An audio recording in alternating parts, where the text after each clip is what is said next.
Welcome to another episode of the Electric Supercar channel. Today we've got this Volkswagen Beetle. This one is set up more in the off-road style. And as you can see, it's had some use. This one already has been electrified. The owner came to us because number one, it wasn't driving. And number two, they wanted to change some of the driving characteristics. All right, we've got another vehicle here in the shop. This one's a Bug. It's more of an off-road kind of race car. But let me show you a little bit around it. So we did not do this conversion, but it looks like it's pretty well done. There's just a couple spots that probably need sealing up, but it's been running well. The weight of this pack is a little high in the front, and they kind of have a similar thing in the back. But specifically in the back, it was high and to the back, and he said during driving it would kind of float around, and he wanted to see if he could move the center of gravity a little more forward and a little more down. So what we're gonna try and do, we're gonna try and take that battery box and move it forward and down, kind of get rid of the back seat area. So I got DC to DC. So this is probably just onboard charger, and yeah, high voltage junction box, and then that's kind of the battery pack. So we need to take the back seats out and open up the pack, see what we're dealing with. We also need to figure out what's wrong, why it's not driving. He also said he would like some fans on the battery boxes to kind of get some of the hot air moving, because right now there is not any current active cooling. This one is a little odd. It's got 90 cells, so each module's got 10 cells, and there's 9 modules, so essentially 90 cells, which is odd for a Tesla. I think I've only ever seen 96 cells, which is like super common. Get you up to 400 volts, and you're able to use kind of the full range of the batteries. This one, I believe you can do full charge, but then you're only gonna be able to use down until like maybe 30%. So that's a little odd. But yeah, the cable management and stuff like that's good. They've got an Orion BMS, a T2C motor controller, an Elcon style charger. Oh, and he also wants to see if we can hook up his blower heater that's kind of in the car. Before we get started, I'm gonna do some weights, figure out where the weight is on the vehicle currently. So there's the weight. We got 37.3 front, 62.7 on the back, and there's kilograms. So we got a couple things to do. We're gonna let John work his magic with fabrication.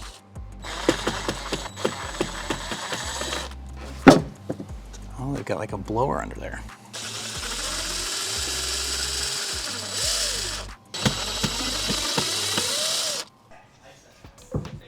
All right, we're getting ready to, well, trying to pull out the battery box on this VW Bug. We've got a nifty little heater in here. Got some fuses, got the motor controller, and the Orion BMS.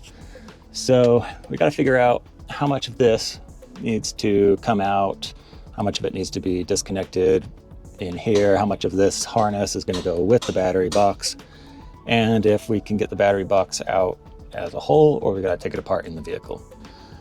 All right, we've got access to all of these, so we could technically just label these and disconnect in here. So now I can take this off. I've got the negative and the positive disconnected. I do have to take these covers off in order to get them through the holes. But because this is a split pack, this may be coming from the front pack. So I need to make sure that there's no voltage on this, because it's going to end up hitting the case on the way out.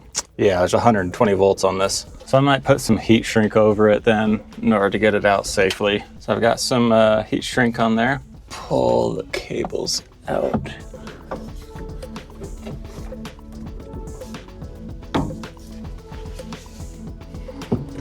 Now I can take the rest of these off. I'm just going to get a marker and write on here. It'll match the labels that I already put. Take all the rest of these off, take this off, and then we can start pulling modules out. There it is, an empty battery tray. That space and this space is what we've got to work with. Here is the battery box, and here are the battery modules. Really difficult, and my back really hurts now. You know, between building cars, answering emails, running the business, trying to take care of family life, let's be honest, not every day we can eat perfectly. That's why I've been using Grün's gummies. So this is a great way to fill in some of those nutrient gaps when life gets busy. Just go for a couple couple gummies that pack vitamins, minerals, and other plant-based nutrients. And the surprising part is they actually taste good. I tried it out on a couple picky eaters and even they said it was good. One thing I like about this is it really takes no effort. You can just keep a little bag wherever. We keep some at the shop, and before you dive into a project, just grab some gummies. So it's just one less thing to worry about in the day. Now, obviously they're not a supplement for healthy eating. They are a simple way to support daily nutrition, especially when your life gets a little crazy. And if you're anything like me, that's most of the time. Grunes are a convenient, comprehensive formula packed into a snack pack. It's not a multivitamin, it's not a prebiotic, it is all of the above. So you get to eat a full snack pack because they can't fit all the nutrients into one gummy. So it's nice to have a full pack that you can just snack on. So lots of generic multivitamins have 7 to 9 vitamins. Grunes has over 20. There's a low sugar or a no sugar option, and they're HSA and FSA eligible. So if you've been looking for a way to get more nutrients into your daily routine, check out Grunes using the link in the video description. Nice, that worked really well.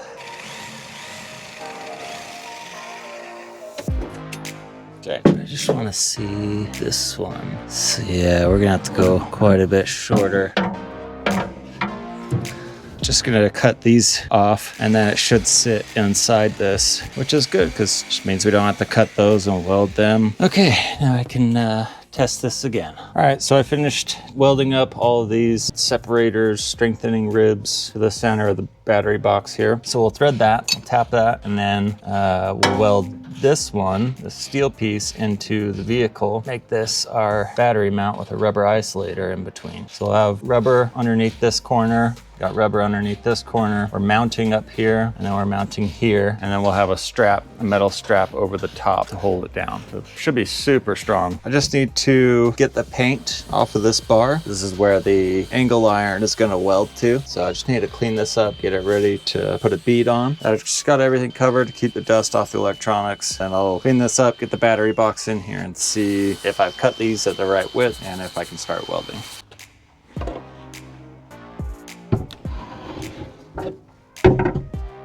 Looks like I gotta take it off of that side. 1/4 inch off of that side. I need this to be really snug so we can actually tighten the hardware.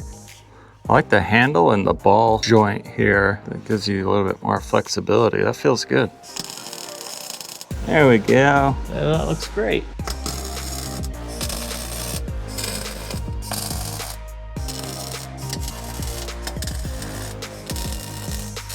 Those tack welds look really good. So far, I'm digging the welder. I would love to get a new TIG welder for the shop.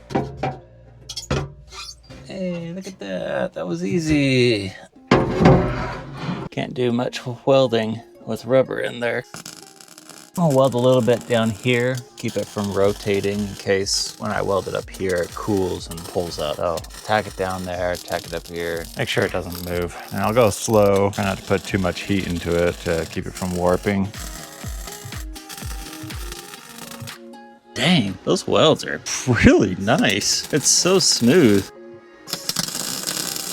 Turn the power down. Angle iron is 1/8 inch with that. I'm just gonna do 2 more stitch welds. So I'll let it cool down, put everything back, put the battery box back in, make sure it still fits, and then I can work on the straps. So I've put the battery box back in here, and I'm just making sure that I can get the rubber piece in between. So it's pretty easy to put the box in, and it was somewhat easy to get the rubber in. Okay, so that's where that fan's gonna go. About where that fan's gonna go.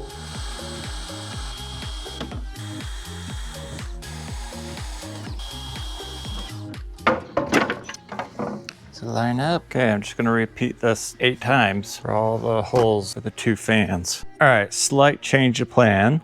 The customer doesn't want the fans on top of the battery box. He wants to be able to like put some luggage or something on the top. And so essentially the fan is gonna end up like that. It's better than nothing, I guess. Gonna re-drill and tap those holes in the front plate now. I've marked it already. So I just need to drill and tap these holes. Got the fans mounted. Obviously I haven't made the large hole for the actual fan itself, which I'm glad I didn't do on the other one because we're changing where they are located. So I'm just gonna put this in place and make sure that I like it. Yeah, I'm happy with that. The bolts clear these mounts on the side and the top. So they're in the right place, doing the most good they can. I guess I'm gonna be cutting a large hole for the fan. We're doing this on the front battery pack as well, so we'll probably work on that one next. So this is the front battery cover, and luckily we can put the fans inside. There's plenty of room in those in the front, so these ones will be nice and tucked inside, which is great because I'm not sure the hood would clear it. So I'm putting one in the front, putting one in the back. It's at an angle anyway, so it'll flow up and out. It'll work really well. I am ready to test if these fans are going to clear everything with where I've mounted them. Here is the battery cover with the fans mounted. I haven't done the big hole yet. Just want to make sure that everything fits.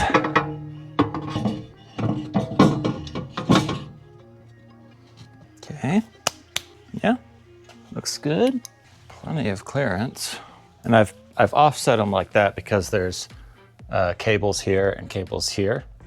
So this just gives us, it's easier to install, less stuff in the way. We wouldn't have to try and force a cable out of the way to install the lid, stuff like that. So that looks great. That looks really, really good. I am gonna be bringing it through a hole right here, an existing hole into the cabin for the controller. The original plan was to reuse this strap that they had on here before to secure the top. So we didn't really need it, but we're just like, hey, it's here. We can just reuse it. We'll just weld on some tubing here. Boom, done. But the customer wants to be able to, I guess, use this for cargo space and doesn't want that limitation. So we thought, well, we'll just build one to go over the top and down and then secure down here. So yeah, now that I've got that figured out, I'm happy with it. It's super strong. I need to add these fans. So I've got a hole saw. I'm gonna put a big old hole in here and here. And then the same in the front. So let's get to it. Just gonna drill a pilot hole before I put a 4.5 inch hole through it.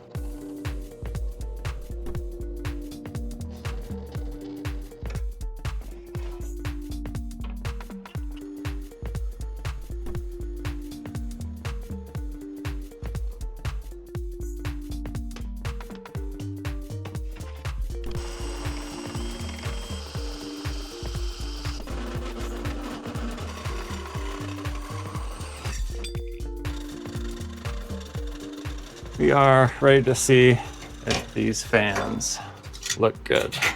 So one will push, one will pull. I got the hole in a really good spot, just clearing the angle.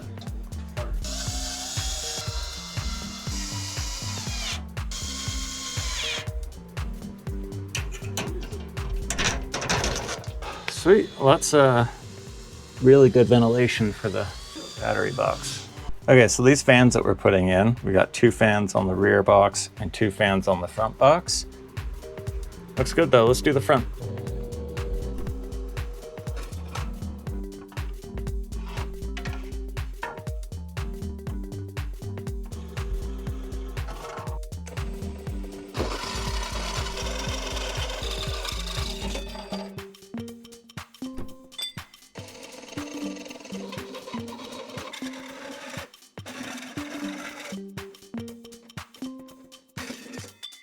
So I've got these fans installed. That one is blowing into the box. That one is pulling out of the box. I just wanted to, even though I've already tested this, just make sure we're still good, see how it looks. I think it actually looks really good. So now what I need to do is bring the wires out somewhere. So I don't know if I want to put a hole in here or use one of these gaps. We may want to like seal this up. So I may want to do a cable gland or something through there. And then I'm bringing them down here into the controller. I need to extend these wires as well. So I've got a roll of 3-wire ribbon cable to go on those. Okay, so I just finished wiring up the fans. Got these 2 coming into some connectors. I'll run the wires through the carpet here and then come up to the controller. I've got it plugged in right now just to do a test. This one should be sucking into the box, blowing out of the box. So got a power supply here, turn it on. So that's blowing. Yep, that's sucking. Yeah, that's some good flow. Really good flow, actually. Sucking. That's blowing. Excellent. I had to do a lot of cutting and splicing of those wires because they weren't long enough. I had to add some of my own and add connectors. So I was a little bit worried that I hadn't gotten one right. That's fantastic. That is surprisingly good. This system also comes with a controller. We can control all the fans independently. We can see temperatures. It has a temperature probe that plugs in the back so we can see what the temperature is. I wanted to mount this somewhere, and I figured right here is a really nice spot. You know, you got controls here. It's a nice panel. The bracket that came with this is almost the exact width of this. So I set it up here to see, but I think I'm gonna have to just make my own. What I did is designed up a bracket that'll use the same mounting locations as this bezel or this cover, like that, and uses the same bolts that were already existing. And then there you go. I like this 3D print, it works. I'm just gonna cut it out on the X tool, give it some paint to match this, and we can install that as well. All right, so just cut this out on the X tool, got it in place. It fits really well, I like it. Holds it well, I've got enough clearance behind. It's at a good angle and everything, so I think I'm gonna paint it. Looks really good. So now the driver can see temperatures and control fans. I'll just finish wiring up power, and I've just been routing the wires and containing them, getting them to look decent, putting them in some sheathing. So I got this in some loom. I got some connectors available for you to undo so that you can take this panel off without having to take the fans off. And then I put loom on the rest of it and sent it above this other one through here. And then I'll secure it behind here, and then it'll go into the controller. Got to do the same thing with this one, and then I can set up the controller.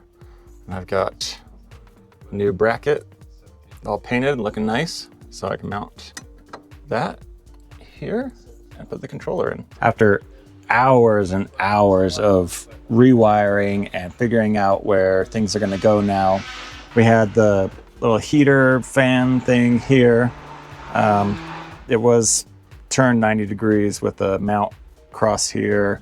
That one didn't move, but then we've got the T2C, the motor controller here, and the fuse box. So all this stuff had to move and give us enough room and, you know, wire passages and everything to clear the battery box, because it's sitting so much lower now and obviously further forward. We had to move the fuse box from here, and then everything else had to move with the wiring. And then I decided to put the T2C here, and I designed a mount in CAD for that, and then welded it to this existing Orion BMS mount. So I welded that on, and I tapped the holes so you can just thread it in. We don't have to worry about a nut, because getting on the bottom is super hard. Plugged this back in. Tried to make it as tidy as possible. I put in some D-clamps to hold it fast. Put in a D-clamp here to hold this one fast. So everything should be back how it's supposed to be, but we won't really know until we try and power it up. So now what I'm gonna do is put the battery box back in, and then I've got to figure out this BMS wiring. So let's get the battery box back in. Okay, so we do clear that high voltage cable, no problem. So we've got a lot of extra, and that was, you know, just what's left over from them. So we'll have to coil that up down here. I just used a hole saw to make the cutout for this BMS wiring. I just used an 1.5 inch hole saw and then put some edge trim on. So let's see if it fits. It's a little tight. No, actually that's really good. Yeah, that's perfect. Time to actually mount the battery box and start putting modules in, now that we know that the BMS wiring will reach. And we can attach all the module-to-module cables, and then we can finally finish wiring or retaining all of the high voltage cables on the outside of the box. So yeah, let's start mounting it up. So I'm going to finish getting all of the bolts tightened now that we have the modules in, get the cables connected, make sure that the lid can clear. It's very tight clearance, it'll work. So yeah, let's just keep working on it then. All right, done a couple things now. Got the positive cable to this module, got the cable gland tightened down, got this routed, put this, the front piece, pulls the modules in, keeps them tight in there, keeps them from moving around, keeps them separated, all that good stuff. So I've got that in there, and then I've got the main negative cable on there, and the cable gland tightened down. Same thing over here, I'll secure it, but I still do have some work down here to do. I just need to go through and attach module to module. Boring work, just gotta take off my protective electrical tape, pull back the cover, put it on, tighten it down, and again and again and again and again. Let's get that done. I also routed temperature probe for the cooling fans.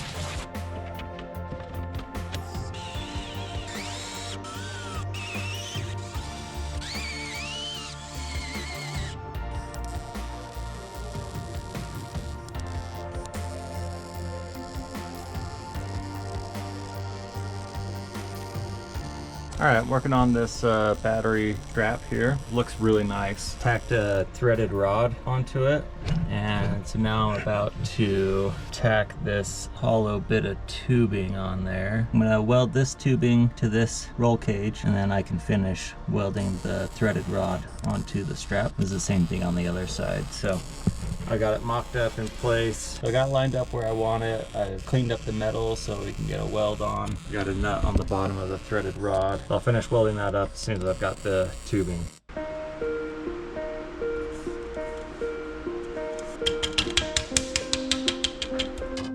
Now we've got the strap over top anchored down here. We've got these 3 bolts on the side with a flange so it can't move left or right. It's sitting on the rubber on the seat where the seat used to be. It's sitting on angle iron across here. There's 4 bolts on the bottom anchoring it to the angle iron, 3 bolts in the front anchoring it to the angle iron. These same 3 bolts and flange on the other side and the strap on the other side. So I would call that very, very secure. All right, so the main portion here, the battery box is moved and it's in place. John did a great job with restraining it and getting the fans in. One other thing we're doing though is we are adding, there's a heater blower element here, and we're just doing some final wiring to make that work. All right, so you can see this is before. It's literally like nothing you can see as far as temperature. Go ahead and turn on the switch and see what it looks like. So the heater looks like it's working. Let's run for a little bit and check back.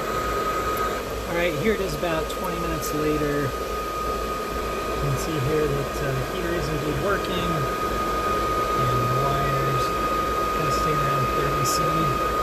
Again, that's pretty steady state, so it should be good. All right, so to wrap this build up, we put back on the panel cover, vacuumed out all our mess, and we checked to make sure the DC to DC was going correctly. Yep, DC to DC is working. And of course, we tried some charging. Click, ramping up the amps. We also had John demonstrate the fans. So again, if the temperature is below or above the set point, the fans will kick on just as we wanted them to. So things that I would have done differently, I would have done 96 cells. I probably would have put the batteries kind of lower, definitely here in the back where the car had some of its original weight. And up front, if we wanted to put any there, again, I would try and get it much, much lower if we could. That just really helps with the handling. One of the last things we need to do on this bug is get the weight. I want to find out how this modification changed the weight distribution. All right, 2762, we'll shake it around, make sure everything's settled. All right, I probably should have looked at this at the beginning, but there's quite a bit of corner balance difference, meaning I think maybe it's suspension setups. Front left and back right are very stiff, so basically all of it's being held there and it's kind of teetering on the other corners. It just seems odd that it's so heavy, like left to right on the front and then also right to left on the rear. We were able to shift the weight further forward by about 150 pounds, but we'll check the setup real quick and see if we can make some improvements. So we also found out that we have a leak, and we've traced the leak. So here is the axle coming out, and basically it's just got a coolant tube that is sitting right on top of there, and it has rubbed through. So I think it's slowly dripping there, and every time it goes around it just kind of spreads it all over the compartment here. But where it's been parked for a few days, leaked out there. So we'll get a new coolant hose on and make sure it's out of the way.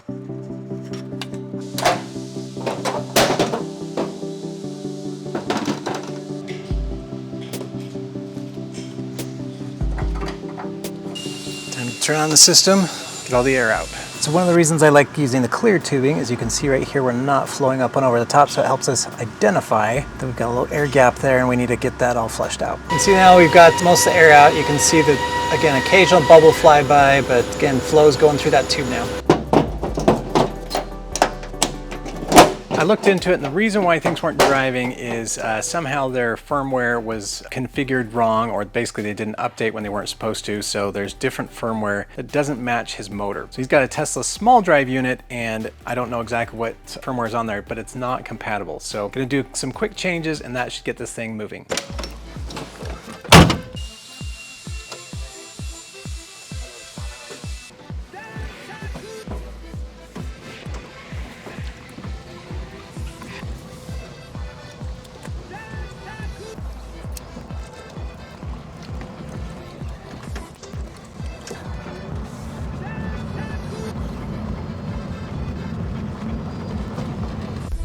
This is the bug. We're just doing a little test drive, make sure everything seems to be working. Yep, regen's working. It's not really a road car. I don't think it's got blinkers and stuff like that. So we don't have any blinkers or anything.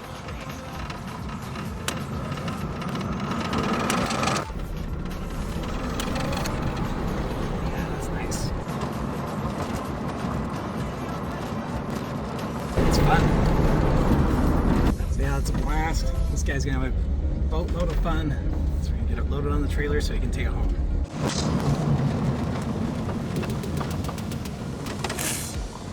All right, that's gonna do it for this episode. We were able to get the back batteries moved forward. We had to do some things with cable management and wiring, but it wasn't too challenging. We're happy to get this one back on the road for the customer. Thanks for tuning in. See you next time.